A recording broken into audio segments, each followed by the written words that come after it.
दोस्तों नमस्कार, स्वागत है आप सभी का एसपी हेल्प टेक्निकल पर। तो दोस्तों आज के वीडियो में मैं आपको बताऊंगा कि बैंक ऑफ बड़ौदा का जो पैसा निकालने वाला फॉर्म होता है, जो आपका पैसा निकालने वाली पर्ची जिसको विथड्रॉल फॉर्म भी हम बोलते हैं, उसको भरने का सही तरीका क्या है। क्योंकि दोस्तों आज भी मैं अगर बैंक में जाता हूँ तो देखता हूँ बहुत सारे दोस्त हैं जिनको फॉर्म भरना सही से नहीं आता है या उनके मन में कोई डाउट रहता है।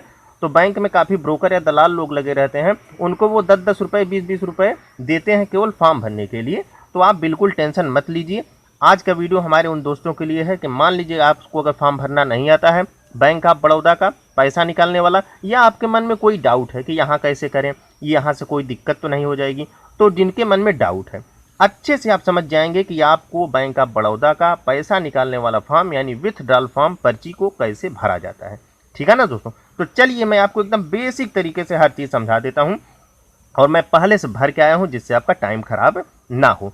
तो देखिए यहाँ पे इंग्लिश और हिंदी आप दोनों में भर सकते हैं, क्योंकि हर जगह पे आप देखिए, मैं देखिए उठा लेता हूँ इसको, आपको एकदम जूम करके बढ़िया से दिखाता हूँ। देखिए हिंदी में भी लिखा है, अंग्रेजी में भी लिखा है। तो आप फॉर्म एक लैंग्वेज में जो आपको पसंद हो या जो आपको सही लगे आप पूरा हिंदी में भर सकते हैं। देखिए मैंने हिंदी में भरा है क्योंकि ज़्यादातर लोग हिंदी में ही भरना पसंद करते हैं, या सिंपल भी होता है वो, हालांकि उसमें कोई दिक्कत नहीं है। इंग्लिश में भी बहुत सिंपल है, मैं अभी आपको बता दूंगा, इंग्लिश में भी कोई दिक्कत नहीं होगी। ठीक है। तो देखिए अब देखिए आपको भरना है तो पूरा हिंदी में भर दीजिए, और नहीं भरना है तो पूरा इंग्लिश में भर दीजिए। तो हमने देखिए पूरा हिंदी में भरा है। ठीक। अब देखिए इसमें क्या लिखा है, यह फॉर्म चेक नहीं है, इसके साथ पासबुक ले जाना जरूरी है। ठीक है। तो इसको आप लोग ध्यान दीजिए कि जब आप अपनी ब्रांच में जाएंगे, बैंक की ब्रांच में, तो पैसा निकालने वाली पर्ची के साथ बैंक अकाउंट जिसके नाम होता है वही पैसा निकाल सकता है। इसलिए आपको पासबुक वहाँ पे अपना लेके जाना है। ठीक है। तो आपको इसके साथ पासबुक रखना जरूरी है, ये ध्यान रखिए, नहीं तो पैसा आपका नहीं निकलेगा वहाँ पे।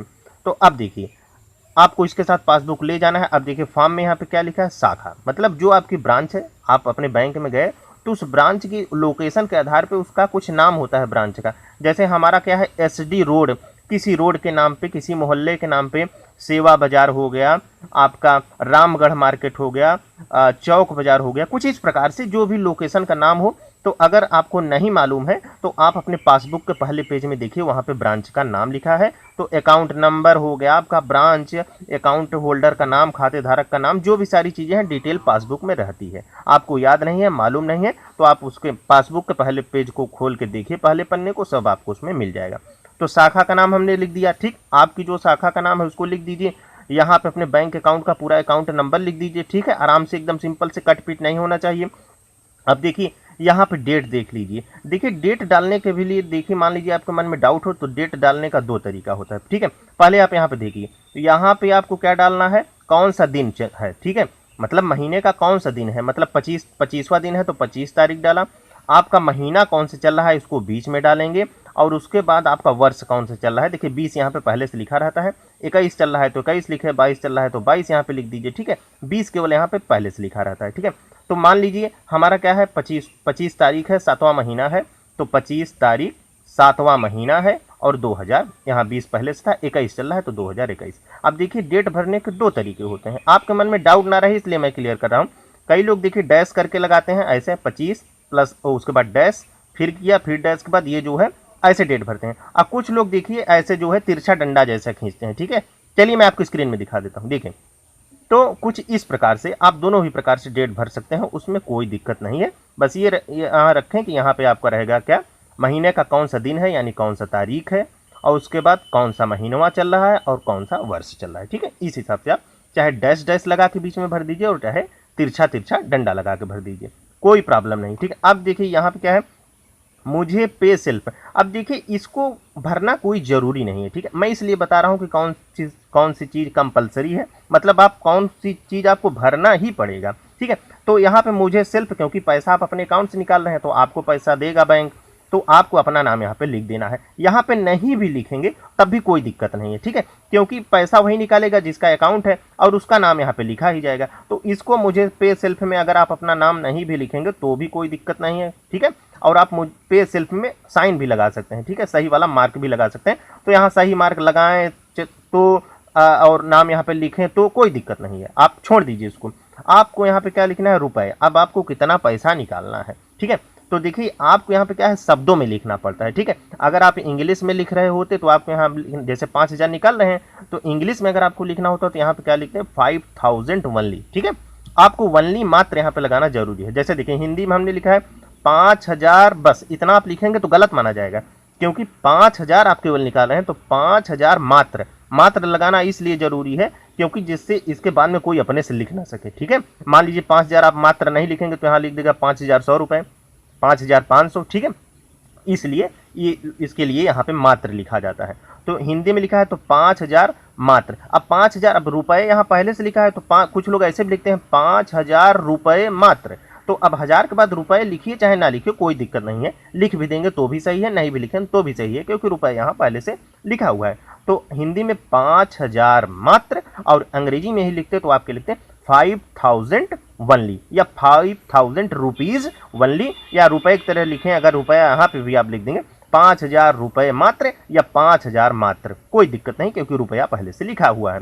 अब यहाँ पे क्या है, आपको जो है गणित रूप में इसको लिख देना है, अंकों में लिख देना है, ठीक है। तो जैसे 5000 है तो हमने 5000 यहाँ पे लिख दिया। अब देखिए कई लोग ये देखिए साइन ऐसे तिरछा डंडा थोड़ा बड़ा सा खींचना है आपको, कि जो आपने लिखा है उससे अलग रहे, ठीक है। ये भी एक तरीके से मात्र है, मतलब इसके आगे आपको कुछ नहीं, इतना ही पैसा आपको देना है। तो पैसा लिखिए, फिर ऐसे खड़ा डंडा भी खींचिए। और मान लीजिए देखिए दो तरीका है, कुछ लोग ऐसे करते हैं, कुछ लोग ऐसे भी करते हैं, मतलब ऐसे करके थोड़ा डैश लगा देते हैं इसके बाद, जैसे स्क्रीन पे देख लीजिए। तो दोनों ही तरीके सही हैं, कोई दिक्कत नहीं है। बस ये जो आप डंडा खींचिए, ये डंडा थोड़ा बड़ा सा रहना चाहिए, ठीक है। इस पूरे पैसे जो लिखे इससे अलग होना चाहिए, ठीक, इसको कर दीजिए। अब उसके बाद हस्ताक्षर में देखिए आप कंफ्यूज मत होइए। हस्ताक्षर का मतलब ये है कि बैंक अकाउंट जब आपने खुलवाया था तो आपने एक वहाँ पे साइन रूप में किया होगा, अपना नाम लिखा होगा, कोई साइन चिन्ह बनाया होगा, जो भी आपने वहाँ पे किया है वही हमेशा पैसा निकालने के लिए करते हैं। तो मैंने मान लीजिए सिंपल अपना अकाउंट खुलवाते समय सिंपल इस प्रकार से अंग्रेजी में नाम लिखा था, तो हमने वही सिग्नेचर अपना कर दिया। अब कुछ लोग के मन में ये डाउट होगा, फॉर्म तो पूरा हिंदी में भरा, सिग्नेचर इंग्लिश में, तो सिग्नेचर से कोई लेना देना नहीं। सिग्नेचर आपने वही किया होगा जो आपने बैंक अकाउंट खुलवाते समय हिंदी में किया हो, तो अंग्रेजी में किया हो, तो आपने कोई साइन बनाया हो, तो सिग्नेचर से हिंदी अंग्रेजी में कोई मतलब नहीं। आपने जैसा किया हो बैंक अकाउंट खुलवाते समय वही सिग्नेचर आपको यहाँ पे कर देना है, ठीक है। अब यहाँ पे खाते धारक का जो है नाम लिखना है। तो भैया बैंक अकाउंट आपका नाम है, आपके आप पैसा निकालने गए हैं, तो आप अपना यहाँ पे नाम लिख दीजिए जिसके नाम पे अकाउंट है, ठीक है। तो नाम लिख दिया। अब पर्ची आपकी कोई भी भर सकता है, ठीक है, वो राइटिंग नहीं मैच करते हैं, कोई भी भर सकता है। बस यहाँ पे हस्ताक्षर मैच किया जाता है कि पैसा निकालने वाला जो अकाउंट होल्डर है उसका हस्ताक्षर रहना चाहिए। बाकी फॉर्म आपका कोई भी भर सकता है अगर आपको भरना नहीं आता है, ठीक है। अब देखिए उसके बाद आपको पीछे दो है, यहाँ पे अपना सिग्नेचर जो आपका साइन है, फिर से आपको अपना सिग्नेचर कर देना है। क्योंकि बैंक वालों को होता है क्या, कभी कोई डाउट है, आपकी फ़ोटो अपडेट नहीं है, मतलब उनको शंका लगता है कि यही आदमी है अकाउंट होल्डर, तो वो सिग्नेचर मैच कराने के लिए फिर से कहते हैं, कभी कभी कहते हैं, कभी कभी नहीं कहते हैं। तो एक दो सिग्नेचर आप पीछे वही अपना कर दीजिए। फिर भी अगर मान लीजिए बैंक वालों को कभी कभी और डाउट होता है तो कहते हैं कि अच्छा आप हमारे सामने भी एक सिग्नेचर करिए, एक सिग्नेचर दो जो भी है, तो इसमें कोई दिक्कत नहीं है, आप दो पहले से कर देंगे, बाकी वो जैसा कहेंगे तो ठीक है, नहीं कहेंगे तो आपको पैसा आपका मिल जाएगा। तो इस हिसाब से देखिए आप अपना पूरा जमा पर्ची भर सकते हैं। और दोस्तों देखिए मैंने ये लंबा वीडियो इसलिए बताया क्योंकि कंप्लीट जानकारी, ठीक है, छोटी छोटी आपका जो है डाउट मैं क्लियर कर दूं।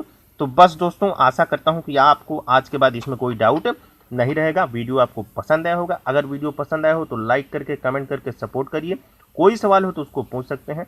तो बस दोस्तों आज की वीडियो में इतना ही, और चैनल के साथ जुड़े रहना चाहते हैं तो सब्सक्राइब करके घंटी दबाइए और सबसे ऊपर वाली घंटी दबा लीजिए, जैसी आप लोग की इच्छा। मिलता हूं आप सभी से नेक्स्ट वीडियो में, तब तक के लिए आप सभी को धन्यवाद।